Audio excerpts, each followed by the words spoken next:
Kris Bryant, shortstop, University of San Diego. Playing third base, number 17, Kris Bryant.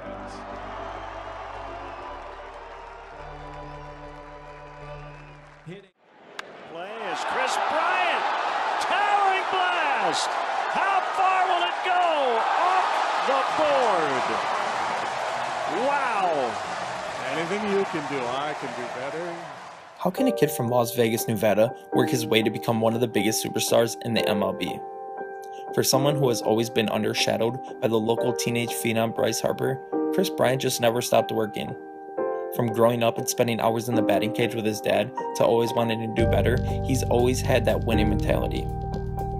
Girls go crazy over him and say he's perfect. Is he? Because it's very hard to find a flaw. The 6'5" blue-eyed Bryant grew up earning all A's in elementary school, middle school, and all of high school, with the exception of one B. Bryant doesn't smoke, use profanity, or even drink. Not even during all the celebrations the Cubs have had recently.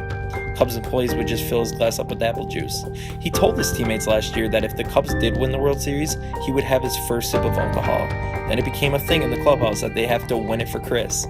Just to come and find out after the World Series victory, he didn't even do it after all. If baseball never worked out for Kris Bryant, he grew up wanting to become a dentist. Well, I hope to be playing in the big leagues, but if baseball doesn't work out for me, I want to be a dentist. I don't think he has to worry about that anymore because in 2 quick seasons, he's racked up many awards that guys have spent their whole career hoping for. Rookie of the Year, NL MVP, and World Series champion. After an impressive high school career of a .418 batting average and 47 home runs, Kris Bryant would receive a scholarship to play at the University of San Diego. But his biggest home run in high school might have been meeting his wife Jessica. Kris and her had English and geometry together, which led them to hang out and years later get married. Bryant even admitted that Jessica was the more popular one, and everyone knew her. Mike Bryant, Kris's dad, got drafted by the Boston Red Sox. After a few years in the minor leagues, Mike never made it to the big leagues, so he made it a priority that his son Kris would. They worked and worked, and Mike Bryant did one hell of a job creating an MVP. Even after all of Kris's accomplishments, he still wants to get better. You're thinking, how can a Rookie of the Year, MVP, and World Series champion possibly get better? After his Rookie of the Year campaign, he struck out 31% of the time. Him and his dad looked at film and figured out Kris's bat was too vertical. So he fixed it. The next year, well, he cut that strikeout rate to 22%. This year, the Cubs played the Boston Red Sox. A place Mike Bryant never made it, Fenway Park. Before the game, Mike texted Kris and said, "Hit me a dinger." A few hours later in the first inning, Kris did just that.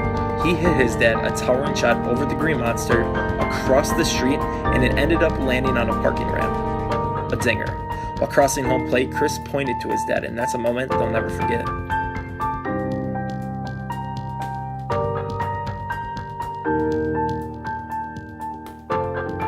Chicago loves this kid.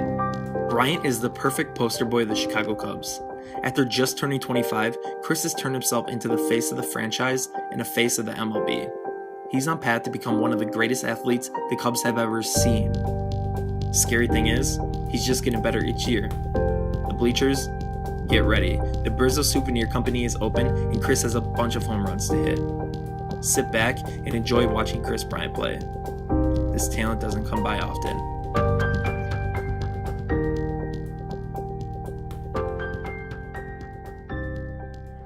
Kris Bryant, the Chicago Cubs are World Series champions for the first time in 108 years.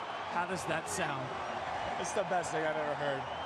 I've never won an award as a team. I've always been able to do it individually, but this trumps everything. I mean, I'm out here crying, man. I'm so happy. I mean, I can't even really put into words how this feels. Kris, congratulations. Thank you. Now to you, Ken Rosenthal.